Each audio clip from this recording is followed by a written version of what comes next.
de repente veio do céu como o som de um vento veemente e impetuoso e encheu toda em que estávamos assentados. Pronto, cumpriu a promessa. Cumpriu-se a promessa. Entenda isso aqui nesta noite. As promessas de Deus, elas só acontecem nas nossas vidas. Primeiro, se nós obedecer. Segundo, se nós ficar na posição que Deus quer que nós estejamos.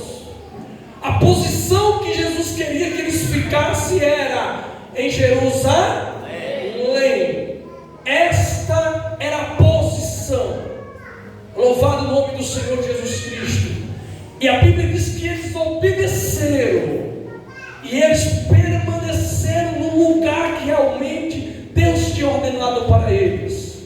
Entenda isso aqui nesta noite. Não olhe para as crianças. Olhe para a palavra de Deus. Amém? Amém. Senão você vai chegar em casa e vocês vão aí perguntar para você: o que você ouviu? Eu vi meu filho brincando.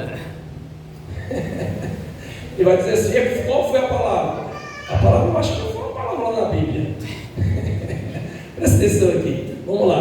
Não estou chamando a atenção não, tá? Só trazendo sua atenção para cá. Vamos lá. A Bíblia vai dizer, irmãos, que eles obedeceram. E quando eles obedeceram, eles receberam verdadeiramente a promessa de Deus. Aprenda isso aqui nesta noite. Todos nós queremos receber promessa. Quem quer receber promessa de Deus aqui? Glória a Deus. Quem quer viver promessa de Deus aqui? Glória a Deus. Irmão, existe uma multidão por aí que quer viver promessas de Deus, mas porém não quer obedecer aquilo que Deus realmente requer da pessoa. Não tem como Deus cumprir nas nossas vidas, Deus fazer algo nas nossas vidas, se nós não obedecermos, Senhor. Presta atenção comigo, ó. João capítulo 2 vai dizer que quando Jesus chegou na casa na festa de Caná da Galileia, a Bíblia diz que tinha acabado o vinho. Tinha acabado o quê?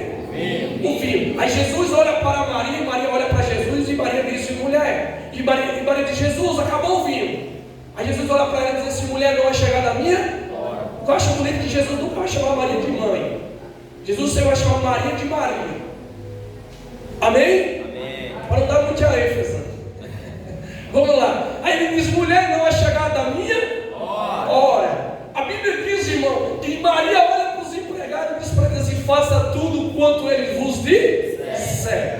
E a Bíblia diz, irmão, que ele diz assim: olha, pega as talhas, vai lá e enche de água, leva para o mestre sala e tal. E eles foram lá, encheram, levaram, o chocolate provou, beleza, esse vinho está melhor do que o primeiro. Esse é o melhor vinho. Glória a Deus. Porque eles obedeceram. Irmão, não tem como nós viver promessas de Deus. Vou repetir isso aqui. Se nós não obedecer às ordenanças do nosso Deus.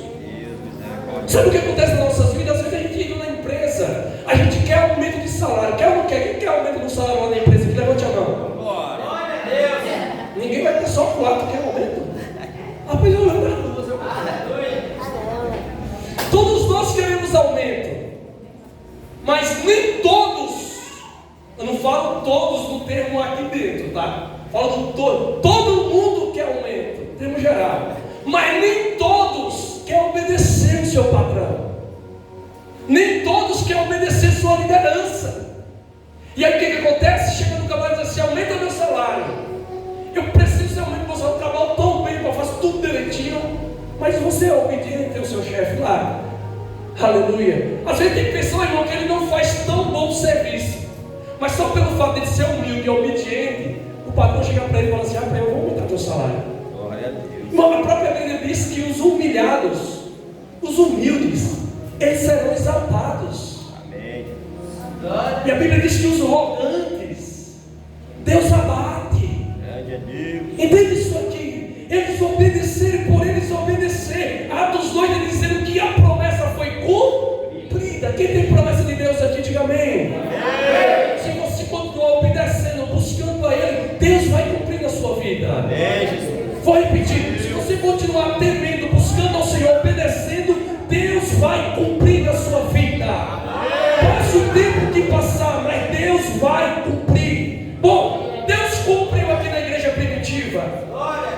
E depois de Deus cumprir na igreja primitiva, louvado o nome do Senhor, a Bíblia diz que quando ele estava falando em mistério, no capítulo 2 de Atos, no início, aleluia, A Bíblia diz que se levantou a grande multidão lá de fora e começou a murmurar. E começou a se levantar, dizendo que estava todo mundo embriagado, cheio de bebida alcoólatra. Porque começaram a falar novas línguas. Mas o texto vai nos dizer no versículo de número 14, que porém, pondo-se em pé, com os 11 levantou a voz e disse-lhe: varões judeus, e todos os que habitam em Jerusalém, seja-vos isto notório, escutai as minhas palavras.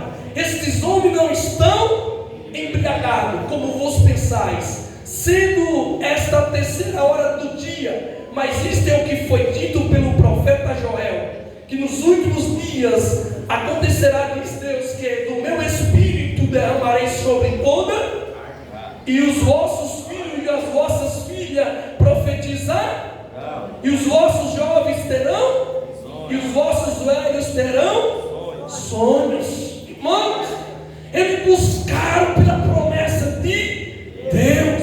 Entende isso aqui nesta noite? Às vezes temos tanta força para orar, às vezes temos tanta força para jejuar, às vezes temos tanta força para vir para o culto em busca de promessas terrenas. Mas às vezes ele dizia assim: vamos levantar um propósito de batismo com o Espírito Santo. Só vem Pedro, João e Maria para a igreja. Só 2 ou 3 acreditam e buscam. Mas a Bíblia diz, irmão, que eles não deram prioridade para as promessas terrenas, mas a promessa celestial que Deus deu para eles. Eles perseveraram e eles buscaram, e Deus cumpriu na vida deles. E a Bíblia vai dizer que com a pregação de Pedro, aleluia, versículo 41, de sorte que foram batizados os que de bom agrado receberam a sua, e naquele dia agregaram-se quase 3.000 almas. Glória a Deus. Irmãos, o Pedro que negava Jesus, o Pedro que envergonhou Jesus várias vezes, e agora ele cheio do Espírito, cheio do poder, cheio da autoridade, ele vai pregar. E na sua pregação agora, na sua primeira pregação, a Bíblia está dizendo que se agregaram 3.000 almas. Olha, meu irmão, o poder do Espírito Santo e o poder da palavra de Deus. E o que vai nos chamar a atenção no versículo que nós lemos nesta noite, no 42, é que todas estas almas que se ajuntaram à igreja, que aceitaram a Jesus Cristo, o texto vai dizer assim no versículo 42 que nós lemos: e perseveravam, fala assim, perseveravam na doutrina. Primeira coisa que eu quero falar aqui, que uma igreja verdadeiramente avivada por Deus, ela tem sede pelos ensinamentos da palavra do Senhor. Uma igreja avivada pelo Espírito Santo, uma alma verdadeiramente convertida, cheia da presença do Espírito. Uma igreja avivada, a primeira característica desta igreja, ela é uma igreja que ela persevera, ela tem sede pelos ensinamentos da palavra de Deus. E a pergunta aqui nesta noite para mim e para você é: nós temos sede de ler a Bíblia? Nós temos sede de vir para o culto e ouvir a palavra? Nós temos sede de vir para a escola bíblica dominical aprender? Eu sei que tem muitos irmãos aqui perseverando, e tem muitos que às vezes não conseguem vir, eu entendo. Mas é a palavra de Deus para nossas vidas nesta noite, não é para nos machucar, não é para nos, aleluia, desviar da sua presença e nem nos ferir, mas é para nos fortalecer, nos ensinar cada vez mais a nós nos comportar como uma igreja verdadeiramente avivada. Glória a Deus. Sabe o que acontece nos dias de hoje? Às vezes tem pessoa que fala assim: ó, eu vou sair do ministério da Voltou porque lá, rapaz, está o negócio terrível. Lá no culto o povo está dormindo na cadeira, na hora do culto, o povo que dá o glória e dá o aleluia. E eu preciso congregar numa igreja que seja animada, que seja avivada. Uma igreja que eu entro e eu vejo glória e aleluia, mistério, línguas para lá, línguas para cá, entregando profecia. Irmãos, a Bíblia diz que a igreja de Corinto tinha tudo tinha reteté. A igreja de Coríntios tinha profecia, tinha línguas estranhas. É tanto que Paulo, quando começa a ensinar a igreja, ele começa a repreender para eles: ó, vocês estão falando em línguas demais, rapaz. É bom que quando estiver falando em línguas, que levante alguém com intérprete para interpretar. Por quê? Porque a igreja não está entendendo. Tinha tudo isso, mas a igreja de Coríntios, a Bíblia vai dizer, em 1 Coríntios capítulo 2, vai dizer no capítulo 1 que a igreja de Coríntios tinha uma divisão tão grande no meio dela. Tinha uma divisão tão grande no meio do povo. Entende isso aqui? Línguas estranhas, profecia, isto é dom espiritual. Agora, uma igreja verdadeiramente avivada, ela é uma igreja que ela dá prioridade para a palavra. Eu vi um pregador falando assim que o pastor ele não conhece a igreja como uma igreja avivada, não é no culto de domingo, mas sim, ele conhece a igreja que é avivada na escola dominical e no culto de ensinamento da palavra. Por quê? Porque no domingo sempre vai ter aquele cartaz lá, o pregador fulano vai estar lá. Mas esse varão é forte, hein? Esse varão aí que não prega isso, que Deus desce na casa, revela até a identidade. O pregador vai vir domingo, aí a capa do meu é cheio do Espírito Santo. Pensa no homem vaso. Hoje eu vou pro culto, hoje o marido, o filho, arruma aí dinheiro, tomar banho. Hoje vai chegar na ceia, você se prepara para receber o que Deus tem para nós. Irmãos, uma igreja avivada, ela é uma igreja no nível dessa igreja primitiva. Eles perseveravam. Como assim perseveravam nos ensinamentos, na doutrina? Irmãos, eles não iam no culto só uma vez na vida. Eles perseveravam constantemente. Ou seja, todos os dias, irmão, tinha culto na igreja primitiva. Todos os dias tinha oração na igreja primitiva. E não era uma vez só, não. A oração da igreja primitiva era de manhã, era meio-dia e era de tarde. Prova da Bíblia, pastor. Versículo, capítulo 3 vai dizer: Pedro e João subia junto ao templo na hora da oração da nona. Aqui era uma das orações, aleluia, do dia que eles subiam. Ou seja, eles perseveravam todos os dias no templo. Aleluia, louvado o nome do Senhor. Fala assim: uma igreja avivada não está fraca, está confrontando, não é MSB, vamos lá. Uma igreja avivada, ela persevera nos ensinamentos da palavra de Deus. Agora pergunto para você mesmo, não aponto para ninguém não. Pergunto para você mesmo, aleluia, você tem sede de aprender a palavra de Deus? Pergunto para você mesmo, não, Pedro, você tem sede de aprender a palavra de Deus? Porque quando eu aceitei Jesus Cristo, eu não sabia ler, assim como hoje eu sou tão bom para ler. Só estudei quarta série, mas mesmo assim a quarta série não foi suficiente para me ler nem o ABC todo, aprender o ABC todo. Mas quando eu aceitei Jesus, Deus disse para mim se eu ia pregar o Evangelho, se eu ia fazer acontecer. Tá bom, eu creio, né? O Senhor quem faz, não faço nada. Tá? Mas quando eu aceitei Jesus, a primeira coisa que veio na minha vida não foi conhecer nem o pastor, não foi eu conhecer nem os obreiros, não foi eu conhecer nem as irmãs da igreja. Quando eu aceitei Jesus, a primeira coisa que veio na minha mente foi: eu preciso conhecer a Bíblia. Glória a Deus. Porque se lá no catolicismo eu não conhecia a Bíblia, eu fazia o que o padre mandava. Então agora que eu sou cristão, eu tenho uma Bíblia na minha mão, então agora eu vou ler a Bíblia, eu quero conhecer a Deus da Bíblia. Glória a Jesus. E aonde eu tiver dúvida, eu vou perguntar para o pastor, vou pedir orientação, vou para os ensinamentos, vou para a escola dominical, e aí vou aprender a Bíblia. E pela misericórdia de Deus, Deus me deu discernimento da leitura, Deus me deu discernimento da palavra, e estou orando a Ele para Ele me dar mais ainda, e vai orando para Deus me dar em nome de Jesus. E aprendi a Bíblia um pouco, não tudo, porque a Bíblia era uma fonte, aleluia, que nós nunca vamos conseguir descobrir tudo que ela tem, mas precisamos a cada dia ser uma igreja, ser um povo, que temos que ter sede pelos ensinamentos da palavra do Senhor. Eu já vi crente, irmão, que fala em mistério o culto todo, pula e roda o culto todo, se desviar da presença de Deus. Mas um crente de palavra, de leitura da palavra, um crente de ensinamento da palavra, que examina a Bíblia todos os dias, que anda dentro da Bíblia, que busca dentro da Bíblia, é difícil você encontrar ele afastado da presença de Deus. Porque Jesus disse: se vocês ouvirem a minha palavra e praticar, eu vou comparar você com um músico da casa da sua veio tempestade, bateu, mas não caiu, porque estava edificado sobre a paz, que é Jesus. Então vamos lá. Primeira coisa, uma igreja avivada é uma igreja que ela persevera no ensinamento, tem sede pela palavra. Segunda coisa, uma igreja que tem comunhão, uma igreja que persevera na comunhão com seu irmão. A Bíblia está dizendo, irmão, que eles perseveravam na doutrina, nos ensinamentos, e ele perseverava na comunhão. Salmo 133, versículo 1 vai dizer: tão bom e consolável que os irmãos vivem em unir. Tem união do nosso meio? Sim ou não? Glória a Deus. Só tem ali. Glória a Deus. Tem união do nosso meio? Sim ou não? Sim. O Senhor da oração tem união aí? Mas não é aquela subunião não, tá? É a união do Espírito Santo, amor.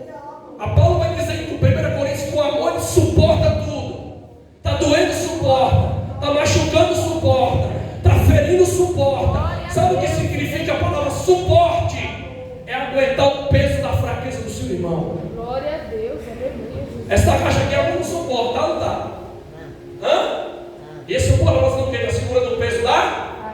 Então quando a Bíblia diz que nós temos que suportar os nossos irmãos uns aos outros, está dizendo exatamente isso. Aguente o peso da fraqueza do camarada. Aguente o peso da falha do seu irmão. Aguente firme. Quem aguenta firme aqui, diga bem. Amém. Eita glória, aleluia, isso é forte. Fala assim, primeira coisa.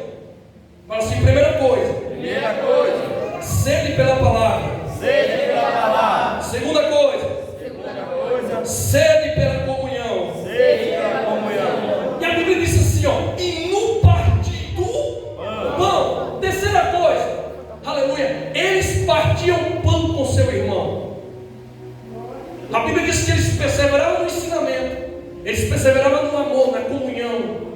E a Bíblia diz, irmãos, que eles tinham compaixão. Eles partiam o pão, ou seja, se eles estivessem comendo, se a irmã Sabrina estivesse tomando café de manhã com 10 pão manteigado na frente dela e uma garrafa de café com leite, chegasse o irmão João, o irmão Severino com fome e disseram assim: não tomei café, não tem nada lá em casa. Sabrina dizia assim: então tá bom, é 10 pão aqui, então vai dar 3 e um pedacinho para cada um.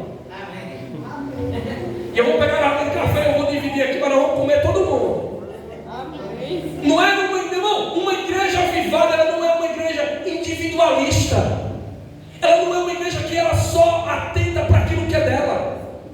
Uma igreja avivada é uma igreja que ela atenta para o que é dos outros.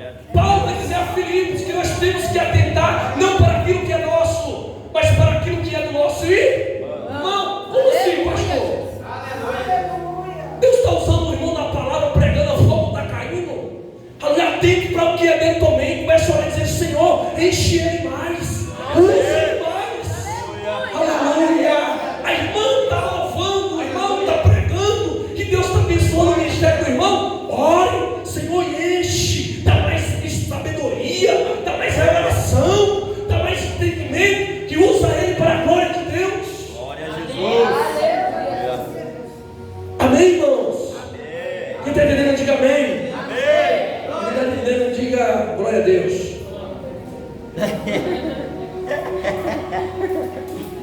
Vamos lá, vamos finalizar. Perseverava na doutrina, perseverava na comunhão, perseverava no partir do pão e nas orações. Perseverava aqui, irmão, não é orava de 15 em 15 dias, não. Não é orava de mês em mês, não. Não é chegava no culto, já depois da oração, botava o joelho no chão e o outro já de pé, para não perder a posição de se levantar mais rápido possível. Não, perseverava aqui na oração, irmãos. Era todo mundo dizia assim: vamos para a igreja orar.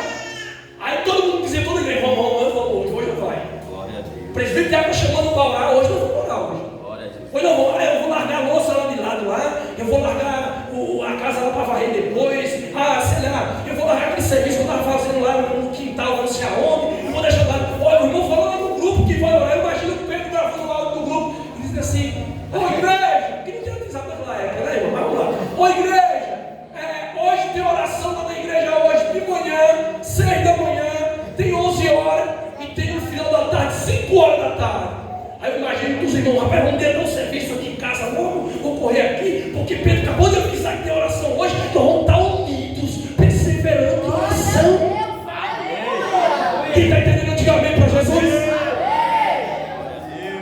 perseverava, irmãos. O perseverante, irmão, ele é diferente do desanimado. Por quê? Porque o perseverante, ele fica 24 horas atento, esperando o convite. O quê? Vai pra onde? Uma visita? Vou lá. Vamos junto. Estou fazendo um negocinho aqui, tal. Sabe por quê? Porque o perseverante, irmão, ele está trabalhando, ele está fazendo seus afazeres, mas ele está pensando: Senhor, eu sempre preciso fazer tua obra. Eu sempre preciso fazer tua obra, Senhor. Se alguém me mandar uma mensagem aqui, sei lá, eu sei que é um trabalho da empresa, que é um horário para cumprir, mas nem que eu saia do serviço no horário certinho, mas nem que eu chegue lá no meio, já no final. Mas eu vou participar, me mostrar para os irmãos que nós estamos na comunhão, dar um abraço para os meus irmãos, trocar o joelho de 5 minutos. A Bíblia está dizendo, irmão, que eles perseveravam nas orações. E a oração ela é tão importante que Jesus chegou uma certa vez, Jesus deixou os discípulos no pé do monte e disse para eles: olha, ficai-vos aqui orando, vigiando, que eu vou lá e segurar. Jesus subiu no monte. Quando Jesus subiu no monte, Jesus orou. Quando Jesus voltou lá, estava Pedro com a boca aberta, roncando, e os outros tudo dormindo, adormecido. Aí Jesus chegou: rapaz, misericórdia, você não vela comigo nem uma hora de relógio. Tem tanto tempo para vocês dormir, você deixa para dormir agora, na hora da oração. Sabe por quê, irmão? Porque a oração, irmão, é luta, é batalha espiritual. Você dobra o joelho para orar e a carne fica dizendo: fique de pé, sente logo. Você está cansado, você trabalhou hoje, a coluna está doendo, olha o que você fez hoje, não só o que você trabalhou, se foi no céu onde. E você diz: verdadeiramente, se o Senhor sabe tudo assim, Deus sabe. Se você se esforçar mais um pouquinho, vai orar mais. Quem está tentando dizer amém? Agora a pergunta é: somos perseverantes na oração? Porque a Bíblia diz aqui no capítulo 3: e Pedro e João subiam juntos ao templo na hora da oração. Eles subiam juntos na hora da oração. Na hora da oração. O texto está dizendo que só eles dois foram orar, não. O texto está dizendo que eles subiram na hora da oração. Se eles subiram na hora da oração, os dois juntos, ou imagina o grupo que ia do outro lado. Imagina os 3 mil. Os 3 mil não, vamos lá, 2.900 e alguma coisa lá. Vai lá do outro lado, está subindo. Daqui a pouco entra dentro do templo. Aí quando entra dentro do templo, a Bíblia diz o que aí no versículo 3? Vamos lá. Versículo 2, do capítulo 3. E era trazido o varão que desde o ventre da sua era coxo, o qual todos os dias punha a porta do chamada vendia esmola aos que entravam. E ele, vendo a Pedro e a João que iria entrando no templo, pediu que lhe desse uma. E Pedro, com João filtrando os olhos nele, disse: olha para nós. E olhou para eles, e esperando receber alguma, disse Pedro: não tenho prata e nem ouro, mas o que eu tenho, isso eu te. Em nome de Jesus Cristo Nazareno, levanta-te e. A verdade é, irmão, nós só vamos dar para alguém que está necessitado daquilo que nós temos. Glória a Deus, aleluia. Se você tiver pão, se você tiver água, tiver um suco, um refrigerante, você vai dar. Mas como Pedro não tinha pão, não tinha suco, não tinha dinheiro, não tinha prata, não tinha ouro, mas ele tinha a graça, a unção do Espírito Santo, porque ele orava. Aí ele pegou e fez o quê? Em nome de Jesus Cristo, levanta-te e anda. A verdade é, quando nós não oramos, não temos a bagagem, o poder e a autoridade do Espírito Santo nas nossas vidas. Nós temos, porque todo aquele que aceita Jesus, a Bíblia diz que ele tem poder para fazer as obras que Jesus fez e ainda maiores. Mas o problema é que quando nós não estamos orando, a fé está tão fraca que a gente duvida que Jesus está com nós. Aí olha para o necessitado, aí a gente diz assim: não, vou enfiar a mão no bolso, vou dar 50 reais para ele, vou dar 100 reais para ele, porque Deus está vendo que estou abençoando. E a verdade é, nem sempre a pessoa precisa de dinheiro. Na verdade é que nós estamos vivendo num mundo hoje que as pessoas precisam de quê? Crente cheio do Espírito Santo, crente cheio da graça de Deus, crente cheio da unção. Nós estamos vivendo uma época hoje que o diabo se manifesta e alguns crentes correm para longe. Não, Jesus deu autoridade para expulsar demônio, Jesus deu autoridade para curar enfermo, Jesus deu autoridade para fazer obras maiores. Aleluia. Eu já vi crente mandando massagem em pessoas demoniadas. Quem deu a mensagem do diabo, irmão? Não, em nome de Jesus, sai agora, no poder da autoridade do nome de Jesus. Uma massaginha, um abraço, não sei o que, vai sair daqui a pouco. Não. Autoridade de Jesus. Usa autoridade. Quem tem autoridade de Jesus aqui? Glória a Deus. Quem tem autoridade de Jesus? Quer aumentar a fé? Ore mais. Busque mais. Porque essa igreja aqui ela era uma igreja que persevera. Glória a Deus, aleluia. Amém? Amém. Vamos lá. Primeira coisa, eles tinham sede pela doutrina. Segundo, comunhão com seus irmãos. Terceiro, partir o pão. Quarto, oração. Perseverava na oração. Versículo 43. Em cada alma havia temor. Havia o quê? Temor. Nós temos temor de Deus? Diga amém. Amém. Amém, irmão. Jesus. Temos. Deus tem. Amém. O que significa temor? É medo, né? Não. Tem medo de Deus. Não. Temor é reverenciar Deus, respeitar, honrar. É você saber que Deus, Ele é, a Bíblia diz que Ele está com os olhos de fogo em todo lugar. Onde nós formos para nos ver. Eu lembro lá na Bahia que quando eu estava no dentro quando eu estava brincando com meus irmãos, já contava até umas horas, mas na hora que o velho meu pai botava o pé na cancela, estava um jumento que eu via, opa, agora acabou a brincadeira. Vamos aquietar, vamos para cá, vamos sentar, para todo mundo comportadinho, tá? Se tiver trabalho, vamos trabalhar aqui, vamos fazer uma coisa. Papai veio que nós vamos trabalhando. Ele está chegando aí, está aparecendo na casa. É assim ou não é? Na Bahia é desse jeito. Mas se a Bíblia diz, irmão, que Deus não fica ausente de ninguém, Deus está em todo lugar, porque Ele é onisciente, irmão. Ele sabe todas as coisas, Ele é onipresente, Ele está em todo lugar. Então a Bíblia está dizendo aqui que eles perseveravam, irmão, no temor. Como assim? Eles reverenciavam a Deus. Como assim? Estava no culto, eles sabiam que Deus estava olhando para eles com os olhos de fogo. Eles adoravam, eles glorificavam, eles levantavam a mão. Irmão, você sabe o que significa levantar a mão no culto? Você sabe o que significa? Levantar a mão, irmão, é você, é uma forma de você se humilhar. Levantar a mão é uma forma de você se render. Você viu o cara dele põe a mão para cima, você se rende. Adiante de Deus, levantar a mão lá dentro do santuário do Senhor é você se render adiante de Deus. É você levantar a mão e dizer assim: sim, Senhor, eu sei que só o Senhor é digno de honra e de toda glória. Eu sei que só o Senhor é digno de louvor e de toda adoração. E se você crer, você pode dar glória para Jesus.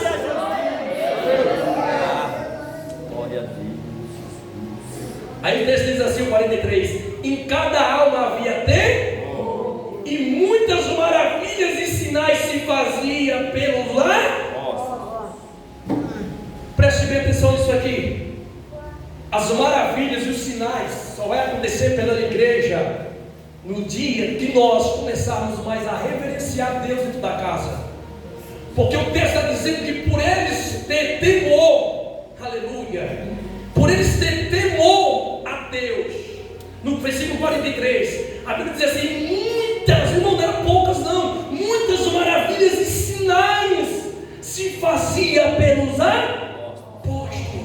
A verdade é que toda aquela multidão que aceitava Jesus e o seguia e o perseverava, ele estava em comunhão com os apóstolos, estava em comunhão com a igreja, estava em comunhão com a liderança. Então a Bíblia diz que como a multidão que aceitava Jesus, eles perseveravam no temor do Senhor, tinha muitas maravilhas que Deus fazia usando a vida dos apóstolos. Sabe o que eu entendo com isso, irmão? Uma igreja que ela tem comunhão uns com os outros. Jesus desce na casa, Jesus opera, Jesus faz coisas grandes, porque Ele é um Deus que Ele ama a união da igreja. Ele ama o temor, Ele ama a referência. E deixa eu te dizer uma coisa aqui, Alexandre, que Ele está aqui no nosso meio, Alexandre. Tá. Tem temor de Deus aí, irmão? Tem temor aí? Aleluia, aleluia, aleluia, aleluia. Eu imagino lá os apóstolos orando pelos enfermos e a igreja: sim, Senhor, cura. Sim, Senhor, cura. Sim, Senhor, cura. Faz maravilha. Daqui a pouco um coxo vai largar da porta do templo há muitos anos, mais de 40 anos lá prostrado. Mas quando chega um homem de oração, a coisa muda. Quando chega uma igreja que tem temor, as coisas mudam. Jesus olhou para ele e disse: levanta-te e anda em nome de Jesus Cristo Nazareno.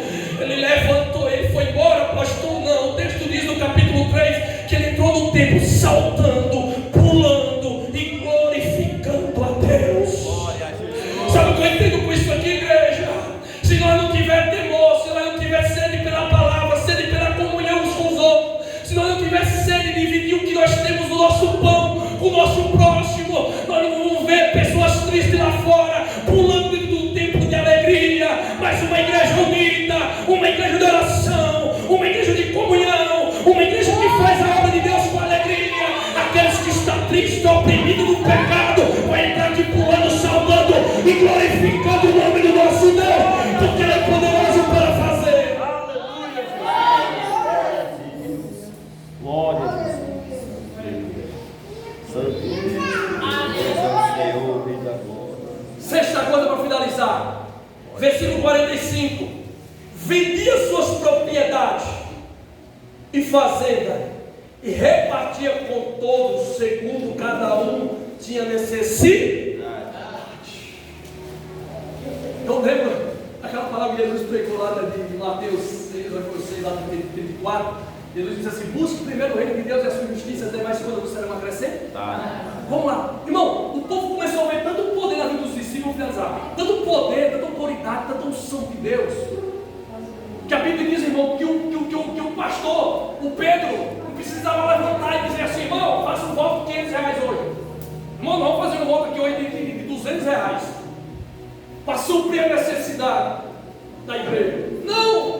Não precisava eles fazer voto nenhum. A Bíblia diz que eles vendiam as fazendas e eles colocavam os pés do discípulo para suprir a necessidade daqueles que precisavam. Uma igreja vivada não precisa pastor nenhum bater na tecla para dizimar, para ofertar, não precisa pastor nenhum levantando um voto. Uma igreja avivada, ela entende de uma coisa, que quanto mais ela semeia na obra, mais Deus abençoa para a glória de Deus. A Bíblia diz que Isaac semeou, o livro de Gênesis 22, versículo de número 15. A Bíblia diz que, versículo número 12, do capítulo 22 de Gênesis, diz que Isaac semeou, aleluia, naquela terra seca de Gerar. E a Bíblia diz que ele colheu 100 vezes mais. Sabe por quê? Porque quando nós nos prontifica a semear por amor e por obediência da palavra de Deus, Deus vai multiplicar na tua casa, Deus vai preencher os teus celeiros, Deus vai fazer coisas grandes na tua vida. Aleluia. Glória. Finalizo aqui, a pergunta que eu faço é: que igreja nós somos?